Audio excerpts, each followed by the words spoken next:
একজন ইমামকে অনেক কঠিন দায়িত্ব পালন করতে হয়, অনেক কঠিন দায়িত্ব পালন করতে হয় ইমামকে। সামাজিক মানুষ কীরকম দাওয়াত দেওয়ার সিস্টেম অনেক। একটা মানুষ খিদায়, মনে করেন যে পেট ছটফটাচ্ছে খিদাতে, আর আপনি যা হুট করে বলতেছেন তুই নামাজে যাস না, আপনার দাওয়াত হবে না। আপনি আগে ক্ষুধার ব্যবস্থা করতে হবে আপনার। কারণ একটা মানুষকে ক্ষুধা লাগলে আপনি যা যদি তাকে নামাজের কথা বলেন আরও বিরক্ত হবে।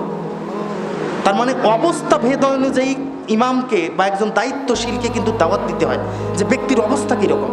যখন দেখতেছেন ব্যক্তি ক্ষুধার্ত ব্যক্তিকে একটু খাবার দাবার দিলেন, দেখতেছেন লোকটা পিপাসু, এক গ্লাস পানি দিলেন। যখন লোকটা একটু শান্ত পেল তখন তাকে বললেন যে ভাই আমরা তো নামাজ পড়ে আসলাম, আপনি নামাজ পড়লেন না ভাই।